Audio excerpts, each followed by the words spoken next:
Hello दोस्तों, आपके अपने YouTube channel update TET C TET में आप सभी का स्वागत है।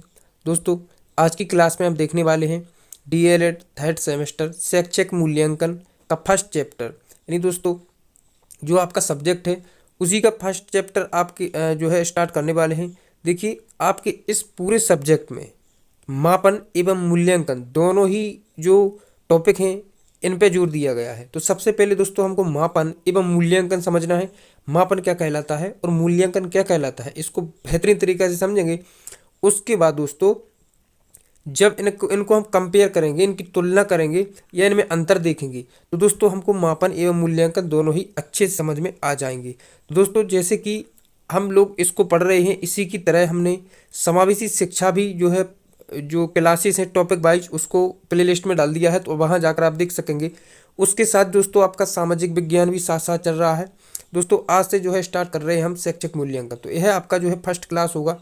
और दोस्तों, इसमें आपके लिए अच्छी से अच्छी जो है मटेरियल हमने लिया है ताकि आपको एक एक चीज़ समझ में आ सके। तो सबसे पहले दोस्तों हम क्या देखेंगे, शैक्षिक मापन। वास्तव में मापन होता क्या है और मापन और मूल्यांकन में क्या अंतर होता है, तो समझिए।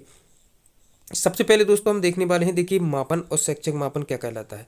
तो देखिए, मापन में अंक प्रदान किए जाते हैं। क्या प्रदान किए जाते हैं? अंक प्रदान किए जाते हैं, जिससे परिणाम का ज्ञान हो सके। मापन में यह पता लगाया जाता ही है कि कोई वस्तु गुण या विशेषता में कितनी है। यानी दोस्तों, इसमें हम पता लगाते हैं कि हाउ हाउ मच, इसमें हम पता लगाते हैं दोस्तों हाउ मच। यानी कि मापन है जो, उसमें हम हाउ मच का पता लगाते हैं।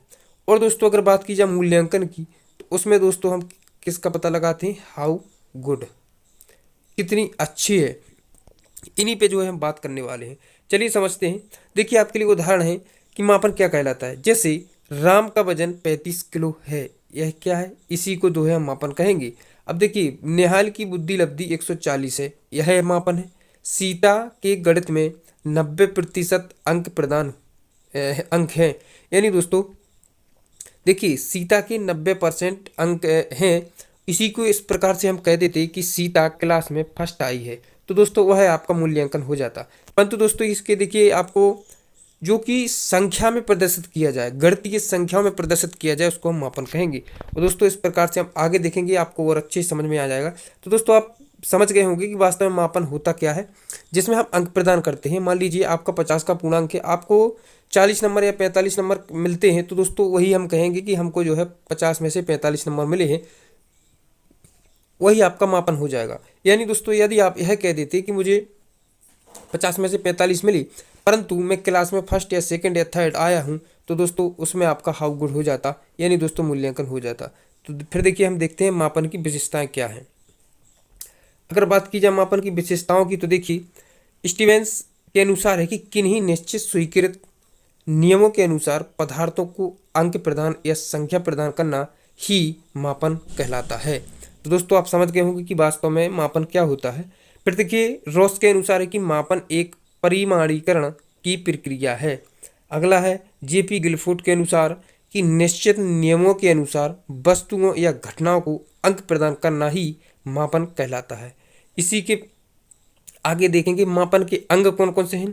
तो दोस्तों देखिए, मापन के अंग है कि वह प्राणी जिसकी किसी विशेषता का मापन होना हो, जो है मापन का अंग है। विशेषता को मापने के उपकरण तथा विधियां हो, वह मापन के जो अंग है। वह व्यक्ति जो मापन करता हो, यानी मापन करता। तो दोस्तों, इससे आप कहाँ तक पहुँचे कि क्या है मापन, यानी मापन के अंग कौन कौन से हैं। तो देखिए, यानी दोस्तों एक प्राणी का होना बहुत ही आवश्यक है, एक प्राणी होगा।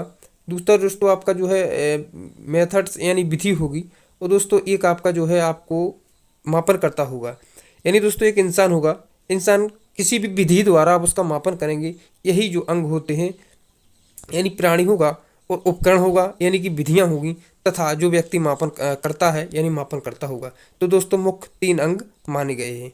देखते हैं हम आगे। देखिए, मापन के प्रकार, पहले हमने समझा मापन और मापन के अंग। अब हम देखने वाले हैं दोस्तों मापन के प्रकार। दोस्तों, मापन के प्रकार आपकी जो है प्रश्नों में पूछा जाता है। मापन के प्रकार दोस्तों इस प्रकार से पूछ लेता है कि मापन कितने प्रकार के होते हैं और इन जो है मानसिक या सामान्यीकृत मापन में क्या किया जाता है, इस प्रकार से हमें प्रश्न पूछे जाते हैं। देखिए हम सबसे पहले समझते हैं मापन के प्रकार। तो दोस्तों यह मुख्य 3 प्रकार के होते हैं। पहला आपका मानसिक या सामान्यीकरण मापन यानी मेंटल एंड नॉर्मेटिव मेजरमेंट।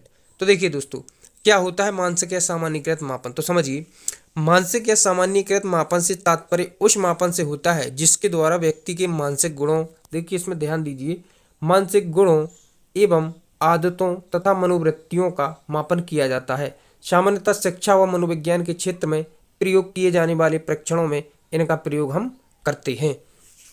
फिर देखिए आगे, इसका मतलब है कि परिणामों की व्याख्या गणितीय आधार पर नहीं की जाती। कोई गणित में 30 तथा कोई 60 अंक प्राप्त करता है तो इसका मतलब यह नहीं है कि नंबर कम है तो वह कमजोर है, तथा इसका मतलब उसने जो पढ़ा होगा वह परीक्षा में नहीं आया होगा। इस प्रकार से दोस्तों आपका मानसिक या सामान्यीकृत मापन को हम समझ सकते हैं। फिर देखिए अगला है आपका कि निरपेक्ष मापन या भौतिक मापन, यानी दोस्तों एब्सोल्यूट मेजरमेंट एवं जो है फिजिकल मेजरमेंट। तो देखिए इसमें है आपका कि निरपेक्ष मापन से तात्पर्य है जिसमें ऐसी वस्तुओं का मापन किया जाता है जो वातावरण में भौतिक रूप से उपस्थित होते हैं, उनमें मापन की इकाइयां निश्चित होती हैं। इसको ही हम जो है भौतिक मापन कहेंगे। इस प्रकार से देखिए भौतिक मापन में इसमें परम शून्य की स्थिति विद्यमान होती है। जैसे किसी स्थान का तापमान शून्य भी हो सकता है और शून्य से कम भी हो सकता है, शून्य से अधिक भी हो सकता है। इस प्रकार से दोस्तों हम आगे देखेंगे आपका एब्सोल्यूट मापन। इसमें देखिए क्या है एब्सोल्यूट मापन, तो समझिए इस तरह के मापन में व्यक्ति के समक्ष कुछ प्रश्न या कथन समस्याएं दी जाती हैं। व्यक्ति को उसको वरीयता क्रम में रखना होता है। जैसे 1, 2, 3, 4 प्रदान करने को कहा जाता है। जैसे देखिए उदाहरण समझिए कि मूल्य परीक्षणों में 4 मूल्य सत्य, ईमानदारी, मैत्रीभाव और सहयोग, 4 आपको मूल्य प्रदान किए गए हैं। मोहन ने पहले नंबर पर सत्य और दूसरे नंबर पर सहयोग, तीसरे नंबर पर ईमानदारी रखी तो चौथे नंबर पर मैत्रीभाव रखने के लिए बाध्य होना ही पड़ेगा। और जो नंबर एक बार जिनको दे दिया वही रहेगा। जैसे अगर दूसरे नंबर पर सहयोग रख दिया तो वही रहेगा। इस प्रकार से दोस्तों आपको वरीयता क्रम में इनको लगाना होता है। इस प्रकार से हमने समझा एब्सोल्यूट मापन। अब देखते हैं आगे। अब दोस्तों देखिए शैक्षिक मापन के स्तर क्या है, यानी लेवल और स्केल ऑफ मेजरमेंट, यानी दोस्तों मापन के स्तर क्या है। तो देखिए कोई भी मापन कितना भी शुद्ध है यह उसके स्तर से ही पता चलता है। तो आपसे अगर इस प्रकार का बहुविकल्पी प्रश्न पूछा जाता है कि मुख्य रूप से मापन के कितने स्तर होते हैं, तो दोस्तों आपको बता देना है कि उसमें 4 स्तर होते हैं। कौन कौन से होते हैं, तो पहला बताएंगे आप नामित स्तर या शाब्दिक स्तर, नॉमिनल स्केल। दूसरा होता है क्रमिक स्तर, ऑर्डिनल स्केल। तीसरा होता है अंतराल स्केल यानी इंटरवल स्केल। फिर होता है आपका अनुपात स्तर यानी रेशियो स्केल। इस प्रकार से दोस्तों आप समझ सकते हैं कि इसमें 4 मुख्य रूप के मापन होते हैं, मापन के स्तर होते हैं। पहला देखिए नामित स्तर यानी नॉमिनल स्केल। तो देखिए जब वस्तुओं और घटनाओं को किन्हीं गुणों के आधार पर जो है मापित किया जाता है तो इसे हम नामित मापन कहते हैं। इसमें वस्तुओं को गुणों के आधार पर अलग अलग समूह में रख दिया जाता है। प्रत्येक समूह को उसकी पहचान के लिए कोई नाम या चिन्ह दे दिया जाता है। इसी कारण इसे हम नामित स्तर कहते हैं। जैसे उदाहरण समझिए लिंग के आधार पर बालक और बालिकाओं को विभक्त करना, दोस्तों आपका नामित स्तर हो जाएगा। दूसरा है स्थान के आधार पर ग्रामीण और शहरी क्षेत्र में विभक्त करना।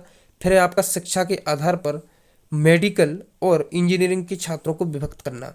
इस प्रकार से दोस्तों आपने इसमें समझा कि वास्तव में नामित स्तर क्या होता है। यानी दोस्तों जब वस्तुओं घटनाओं को किन्हीं गुणों के आधार पर मापित किया जाता है, यानी इसके लिए हम उसमें नाम भी रख देते हैं ताकि हम उनको अलग अलग कर सकें। जैसे कि दोस्तों शहर के लोग और दोस्तों गांव के लोग, इनमें जो है डिफरेंट करने के लिए हम जो है इस प्रकार से नामित स्तर का ही प्रयोग करेंगे। अब देखते हैं आगे। अगला है क्रमिक मापन यानी ऑर्डिनल स्केल। देखिए क्रमिक मापन क्या होता है, जब क्रम को आधार मानकर मापन किया जाए तो दोस्तों इसको हम क्रमिक मापन कहते हैं। सिंपल है। यानी अब देखिए उदाहरण समझिए, आप अच्छे से समझ पाएंगे। कक्षा में बालक बालिकाओं की रैंकिंग क्या है, यानी कि आप कहते हैं दोस्तों फर्स्ट सेकंड थर्ड, इस प्रकार से प्रदर्शन के आधार पर खिलाड़ियों की रैंकिंग क्या है। जैसे आपने सुना होगा कि दोस्तों टी20 रैंकिंग में विराट कोहली का स्थान कितना है और रोहित शर्मा का जो है फर्स्ट स्थान है। इस प्रकार की जो रैंकिंग होती है दोस्तों, इसको आप समझ गई। धनी लोगों की सूची, जैसे मान लीजिए आप कहते हैं कि पहले नंबर पर ये है, दूसरे नंबर पर ये है, तीसरे नंबर पर ये है, इस प्रकार से इसको आप क्रमिक मापन कह सकते हैं, ऑर्डिनल। अगला है कक्षा में बच्चों की रोल नंबर। जैसे आपको पता है कि जो है रोहित का और दोस्तों विशाल का और अनुज का किस प्रकार से 1 2 3 4 इस प्रकार से जो है रोल नंबर होते हैं, इसी को जो है क्रमिक मापन कहेंगे। अब देखिए तीसरा है आपका दोस्तों अंतराल यानी इंटरवल स्केल। इसको आप कैसे समझेंगे? निश्चित अंतराल पर किया गया मापन अंतराल कहलाता है। अब देखिए निश्चित अंतराल पर किया गया मापन अंतराल कहलाएगा, क्योंकि आप इस प्रकार से देखिए ABCD आप कैसा अंतराल करेंगे। जैसे मान लीजिए आपने कह दिया कि आप कहेंगे कि कक्षा ए में 100 से लेकर 80 तक जिनके नंबर आए हैं, यानी दोस्तों आप इस प्रकार से उसको कह सकेंगे कि जो 100 है और दोस्तों 80 है, तो दोस्तों 100 से लेकर 80 तक जितने जिनके भी नंबर आए हैं उसको हमने कक्षा ए में पहुंचा दिया है। और दोस्तों जिनके नंबर 80 से 60 तक आए हैं उनको हमने जो है कक्षा बी में भेज दिया है। इस प्रकार से जो अंतराल पर आपने किया, यानी कि आपने 100 से 80, 80 60 से 40, 40 से 20, 20 से 0, इस प्रकार के दोस्तों। अब देखिए अगला समझिए, इसका उदाहरण आप समझ जाएंगे कि 1 से 50 अंक पाने वाले विद्यार्थियों की संख्या 5 है। कितनी है दोस्तों? 5 है। और 5 से 100 अंक पाने वाले विद्यार्थियों की संख्या कितनी है? 6 है। तो दोस्तों अंतराल की इसमें हमें बात करना है। बुद्धि, रुचि, अभिवृत्ति, अभिक्षमता और सृजनात्मकता को इसी स्तर पर मापा जाता है। तो दोस्तों आपने इसमें क्या समझा? अंतराल मापन में यानी अंतराल पर किया गया मापन, यानी 100 से 80 तक के बच्चों के लिए हमने जो है ए में और बी में इस प्रकार से आपने जो अंतर किया, उनमें जो अंतराल किया, यानी कि डिफरेंट उनमें मापा कि इतने से इतने तक के बच्चों को हमने इसमें रख दिया, तो दोस्तों अंतर ही तो किया। तो इस प्रकार से अंतराल वही होगा जो हम अंतर करते हैं, तो इसको हम अंतराल मापन कहते हैं। अब देखते हैं आगे। फिर देखिए अगला है आपका अनुपातिक मापन यानी निरपेक्ष शून्य मापन, यानी इसको हम रेशियो मापन भी कहते हैं। अब देखिए क्या है कि यह उपयुक्त तीनों मापनों में सर्वश्रेष्ठ मापन है। किसी व्यक्ति के एक गुण को दूसरे व्यक्ति के उसी गुण से मापना अनुपातिक मापन कहलाता है। कैसे? उदाहरण समझिए।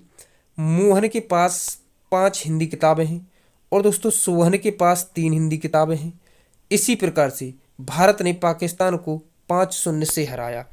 जो दोस्तों यानी कि दोनों के गुण तो एक हैं दोस्तों। देखिए क्रिकेट भी खेल वही, भारत भी क्रिकेट खेला है, पाकिस्तान भी क्रिकेट खेला है, परंतु दोस्तों उसके गुण को हमने मापा। गुण को कैसे मापा कि इंडिया ने 0-5 से पाकिस्तान को हराया, यानी कि हमारा इंडिया 5 में से 5 ही मैच जीता है और दोस्तों जिसमें से पाकिस्तान ने एक भी मैच नहीं जीत पाया है। इस प्रकार से दोस्तों गुण तो समान होता है, परंतु उसमें जो यानी कि उनका कार्य एक सा होता है। क्या होता है दोस्तों? कार्य एक सा होता है, परंतु उसके गुण को हम मापते हैं। अब देखिए यहाँ पे मोहन के पास भी हिंदी की बुक्स है और दोस्तों सोहन के पास भी हिंदी बुक्स है, परंतु कितनी है? सोहन के पास 5 है और दोस्तों जो है मोहन के पास 5 है और सोहन के पास 3 है। अब जो डिफरेंट है, इसी डिफरेंट को हम क्या कहते हैं दोस्तों? इसी को हम जो है अनुपातिक मापन या निरपेक्ष शून्य मापन कहते हैं। यानी कि दूसरे व्यक्ति के उसी गुण को मापन कहलाता है। यानी गुण तो है, मान लीजिए दोनों ने क्रिकेट तो खेला, परंतु सर्वश्रेष्ठ कौन है? तो दोस्तों इस प्रकार से आप इसमें अनुमान लगा सकते हैं। स्पष्ट है कि दो समान गुणों वाले, देखिए इसमें आप समझ जाएंगे कि स्पष्ट है कि 2 समान गुणों में से सर्वश्रेष्ठ तथा योग्यता को मापा जाता है। इसमें 2 समान गुणों वाले व्यक्तियों में तुलना होती है और बेस्ट को अलग निकाल दिया जाता है। अब तो आप समझ ही गए होंगे। देखिए 2 समान गुण वाले व्यक्तियों में तुलना होती है, यानी कि भारत, अब देखिए यहाँ पे तुलना हुई भारत एवं पाकिस्तान के बीच। तो दोस्तों इनके बीच मैच हुआ, तो दोस्तों भारत के जो है, अब देखिए किस में से हम बेस्ट को हम अलग करते हैं, तो इसमें से भारत ने कितने मैच जीते? 5 मैच जीते। पाकिस्तान ने कितने मैच जीत पाया? तो पाकिस्तान 5 में से 0 यानी एक भी मैच नहीं जीत पाया। तो बेस्ट कौन है? भारत। इस प्रकार से दोस्तों इसमें हम समझ सकते हैं कि जो समान गुणों वाले व्यक्तियों में से जो बेस्ट होता है उसी को इसमें हम चुनते हैं। तो दोस्तों इस प्रकार से आपने समझा अनुपातिक मापन क्या होता है। इस प्रकार से दोस्तों इस वीडियो में इतना ही। तो इसमें हमने क्या समझा, सबसे पहले समझा दोस्तों मापन के अंग तीन तीन होते हैं। कौन कौन से होते हैं दोस्तों, वो है प्राणी या वो स्टूडेंट्स जिसकी विशेषता का मापन होना है यानी प्राणी। फिर दोस्तों वो है उपकरण विधियां जिसके द्वारा उसकी हम विशेषता का मापन करेंगे। और मापनकर्ता यानी मापन के तीन अंग होते हैं। और दोस्तों फिर समझा मापन के प्रकार कितने होते हैं। तो दोस्तों एब्सोल्यूट मेजरमेंट और जो है नॉर्मेटिव मेजरमेंट और एब्सेटिव मेजरमेंट यानी निरपेक्ष मापन, सामान्यीकृत मापन, एब्सेटिव मापन। यानी मापन के कितने प्रकार होते हैं, तीन प्रकार होते हैं। अंग कितने होते हैं, तीन होते हैं।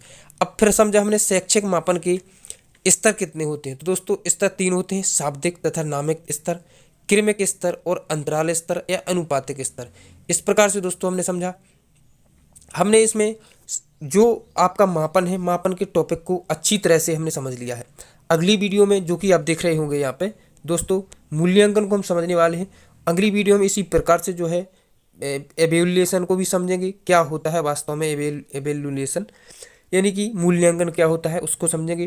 तो दोस्तों मिलते हैं अगली वीडियो में, जब तक अपना ध्यान रखिए। और दोस्तों यदि समावेशी और सामाजिक अध्ययन का आप देखना चाहते हैं तो हम लिंक डिस्क्रिप्शन बॉक्स में डाल देंगे, तो आप देख सकते हैं। टॉपिक वाइज बहुत ही अच्छी तरीके से डिस्कस किया गया है। तो दोस्तों ध्यान रखिए और अपने परिवार वालों का आपका समय शुभ हो। धन्यवाद।